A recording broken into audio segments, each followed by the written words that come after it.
फरवरी 2025 में Volodymyr Zelensky white house पहुंचे थे और उस टाइम पे ये वीडियो सामने आई। He's all dressed up today. Your country's in big trouble. Wait a minute. No, you've done a lot of talking. Your country is in big trouble. तब से लेके अब अक्टूबर 2025 में एक बार फिर से मीटिंग के दौरान Donald Trump and Volodymyr Zelensky आपस में भिड़ गए।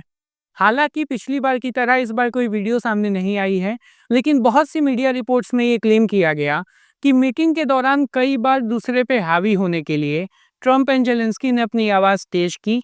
एंड एक टाइम पे डोनाल्ड ट्रंप इतने ज़्यादा नाराज़ हो गए कि उन्होंने यूक्रेन के वॉर मैप्स, जिन्हें वॉर के पर्पज़ से यूक्रेन की मिलिट्री ने तैयार किया है, इसे ही उठा के फेंक दिया एंड साफ साफ ज़ेलेंस्की को बता दिया कि आपको डोनबास का रीजन रशिया को देना होगा, अदरवाइज रशिया यूक्रेन को पूरी तरीके से बर्बाद कर दे।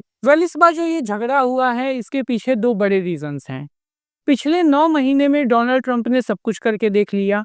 कई बार व्लादिमीर पुतिन से बात की, रशियन ऑयल परचेज करने के नाम पे इंडिया के ऊपर 50% टैरिफ्स लगा दिए ताकि किसी तरीके से रशिया के ऊपर प्रेशर बनाया जा सके। लेकिन ये सब कुछ करने के बाद भी अभी तक रशिया यूक्रेन की वॉर रुकी नहीं है। एंड अब डोनाल्ड ट्रंप को एक बात पता चल गई है कि बिना ईस्टर्न यूक्रेन का कुछ हिस्सा रशिया को दिए ये वॉर रुकने वाली भी नहीं है। कम से कम जो डोनबास का रीजन है, जिसपे ऑलरेडी रशियन ऑक्यूपेशन है, ये रशिया को पूरी तरीके से देना होगा। इससे कम में रशिया कभी भी सीज फायर के लिए एग्री नहीं करेगा। इस वजह से डोनाल्ड ट्रंप अब यूक्रेन के ऊपर अपनी टेरिटरी देने के लिए दबाव बना रहे हैं। एंड दूसरा बड़ा रीज़न है कि यूक्रेन आज के डेट में चाहता है कि यूएस उन्हें लंबी दूरी तक मार करने वाली टॉम हॉक क्रूज मिसाइल्स दे दे, ताकि वो बहुत अंदर बने Russian airbases and military installations को टारगेट करें और उन इलाकों को वापस ले ले जो अभी रशियन मिलिट्री के कब्जे में हैं। लेकिन फिलहाल यूएस इस बात के लिए बिल्कुल भी तैयार नहीं है, क्योंकि यूएस को इस बात का डर है कि अगर इन्होंने कोई टॉम हॉक मिसाइल यूक्रेन को पकड़ा दी एंड गलती से भी कोई एक मिसाइल बिल्कुल सही सलामत स्थिति में रशियंस के हाथ लग गई, तब रशिया रिवर्स इंजीनियरिंग करके उस मिसाइल की एग्जैक्ट कार्बन कॉपी तैयार कर लेगा। एंड उस केस में जो टेक्नोलॉजिकल एडवांसमेंट अभी यूएस के पास है, ये खत्म हो जाएगी, क्योंकि रशिया के पास भी सेम कैपेबिलिटी की एक मिसाइल होगी। एंड यूएस का ये जो डर है, ये बहुत हद तक जेन्युइन है, क्योंकि रशिया के मामले में पहले भी यूएस के हाथ जल चुके हैं। 1958 में जब चाइना ताइवान के ऊपर अटैक कर रहा था, उस टाइम पे ताइवान के डिफेंस के लिए यूएस मिलिट्री आई थी एंड यूएस एयरफोर्स ने अपने साइडविंडर मिसाइल्स का इस्तेमाल करके बहुत सारे चाइनीज जेट्स को शूट डाउन किया था। उस टाइम पे यूएस के पास जो ये साइडविंडर मिसाइल्स थी, जो कि एक एयर टू एयर मिसाइल थी, ये बहुत ही लीथल वेपन था अगेंस्ट एयरक्राफ्ट।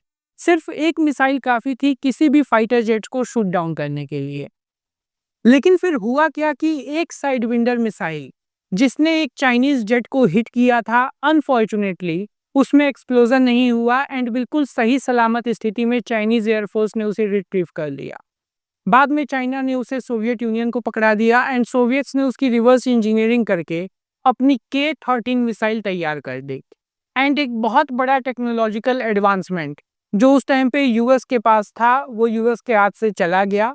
एंड यही रीज़न है कि आज यूएस अपनी टॉम हॉक मिसाइल, जिसकी स्पीड है 900 किलोमीटर्स पर आवर एंड इसकी रेंज बताई जाती है ऑलमोस्ट 2500 किलोमीटर्स, इतनी इंपॉर्टेंट मिसाइल को यूक्रेन को देने के लिए तैयार नहीं है, क्योंकि वापस से इस बात का खतरा है कि रशिया बहुत हद तक इस मिसाइल की रिवर्स इंजीनियरिंग कर सकता है एंड फिर से यूएस के हाथ से टेक्नोलॉजिकल एडवांसमेंट चली जाएगी। एंड इसी वजह से डिफेंस एक्सपर्ट्स का मानना है कि पहले तो यूएस ये मिसाइल देगा नहीं, एंड अगर यूएस ये मिसाइल देता भी है तो बहुत ही कम यूनिट्स इसकी यूक्रेन को दी जाएंगी एंड यूएस इस बात को डिसाइड करेगा कि इसे कब इस्तेमाल किया जाएगा, कहाँ इस्तेमाल किया जाएगा एंड इसे कैसे इस्तेमाल किया जाएगा। सो अभी इसके ऊपर कोई फर्दर अपडेट आएगी, so I will make an updated video for you all. तब तक के लिए do like, share and subscribe to world war.